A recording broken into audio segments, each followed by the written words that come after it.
You talked about a project that you volunteered to do at work. What made you volunteer? You could have just said, it's not my area, I can do it. Why did you do it? Yeah, thanks, Asesa. I think back to what I was saying is that in order to have more opportunities, to have an open mind, you have to basically be willing to do things that are outside of your day job and be open to that possibility. And so I wanted to have new experiences, to meet new people, and to see actually where it would lead to. And it was quite an important piece of work for the company. So I think I wanted to do it because I wanted new experiences and a new challenge, and to see where the opportunity would lead to as well. And it was a really fulfilling project to be part of. And it's something that I can recount, in the future when I have other opportunities. I can use it as an example of something big that I worked on that actually made a difference to the company. So I think having that open mindset to doing things outside of your day job, I think it's really important to do. Okay, thank you. That's great. Marcia, you've talked about starting from somewhere and then having to do something else or building up on that.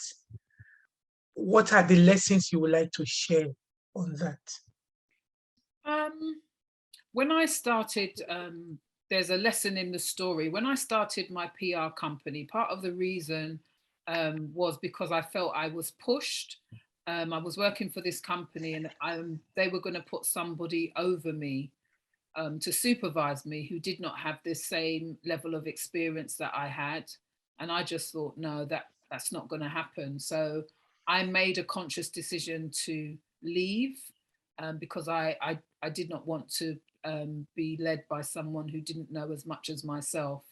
And that kickstarted me to forming my business. So that was a good thing because I got pushed into the deep end. I responded to a situation that was not going to serve me.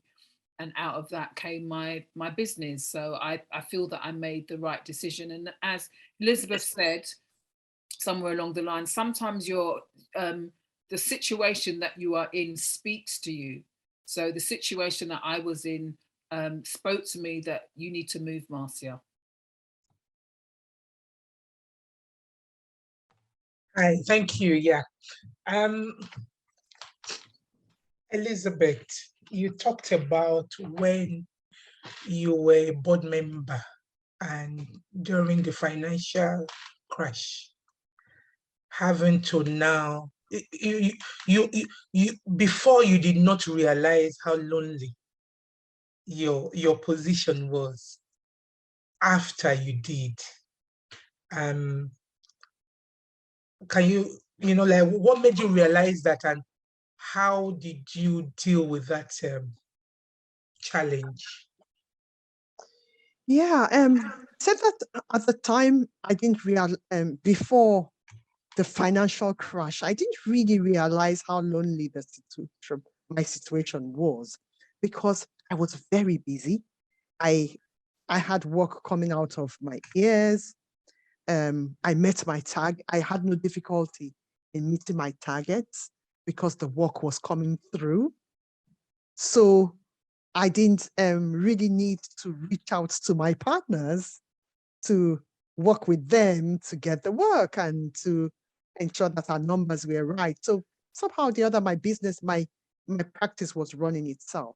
And then, of course, when we then started to have challenges, it then became clear that we needed to have a much longer term strategy for how we generate new business. And I just needed more cooperation. And I think, and of course, that's where a lot of soft skills come to play.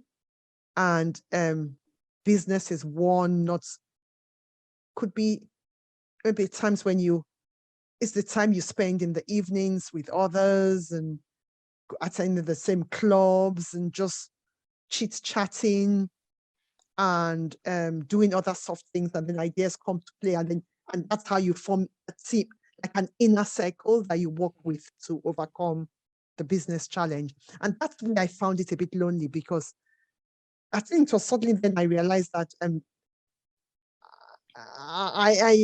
there were not many like me around the table with whom we could easily sit back and do similar things and maybe have that soft chit chat. And we didn't go to the same bars. I mean, the things we did outside the office were different, were different. And it's, so that's when I realized that. And so I then really had to find alternative ways in which to connect with others Right. and show why they needed to work with me. Okay. Yeah.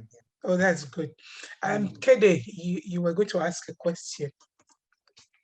Yeah, sure. There are two questions really. I think we have sufficient time to deal with it, and it's for all three speakers. There is this so-called, I call it so-called imposters syndrome.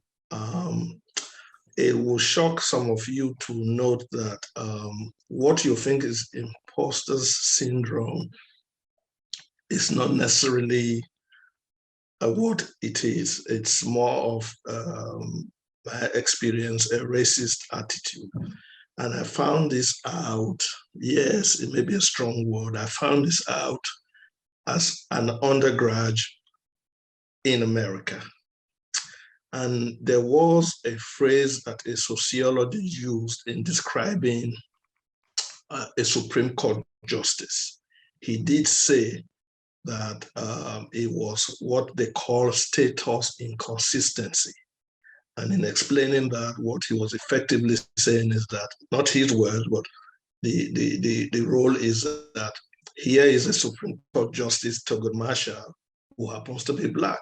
So his status as a Supreme Court Justice was inconsistent with his status as a Black man. So that's some theory. So the point is, I don't think anybody should necessarily have that as something that will weigh them down. I'm not saying it's done that because it's a common phrase. And secondly, I think the question I would ask is, how do you deal with time you spend, because you're all high profile women, and how do you balance that out? Because, you know, guys can go out drinking and stay until 2, 3, 4 a.m. in the morning, and all sort of nonsense does happen sometimes, and they say it's a boys' club. Jeopardize that with juxtapose, I mean, with women who work long hours. What is the advice you give to younger females who are thinking of a career progression? Those are my two. Well, that's really my question. The other one, you can talk about it, but yeah. But Thank you, Kede. Marcia, you can start, and then Me. What would I say to young women? That is a journey.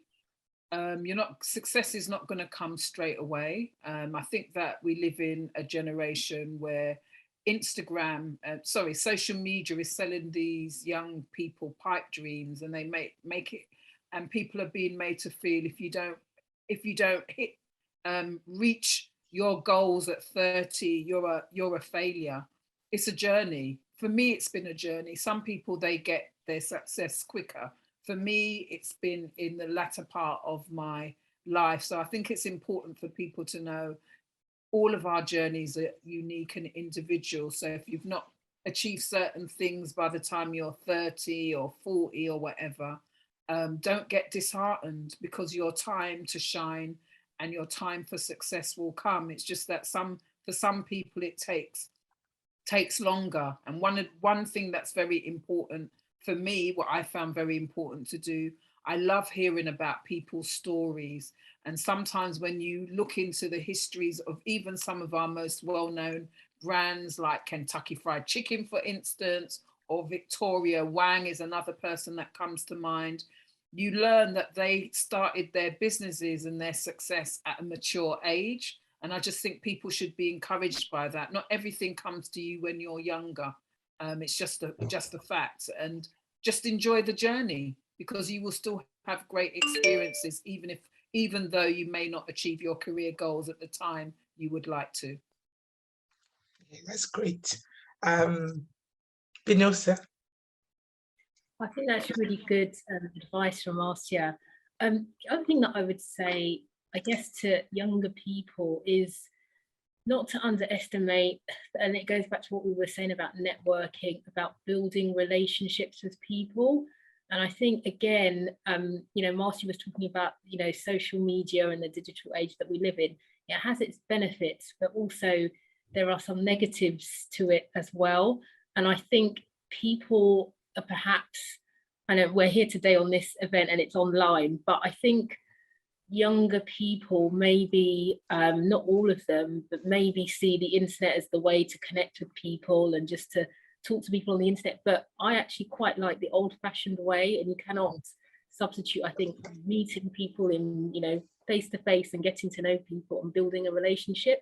I think the old-fashioned way shouldn't be underestimated. Just building a rapport and connection with people is so important and so valuable. Thank you. Elizabeth? Yeah, I will also say the same. Invest in people around you. It's, for me, that will be the key thing. And investing in people just means your colleagues, take an interest in them. And yes, you may not be able to go out for a beer with them, but maybe if we ever go back to the offices, just be friendly, take an interest in them, go out. And then in terms of your network, invest in your network.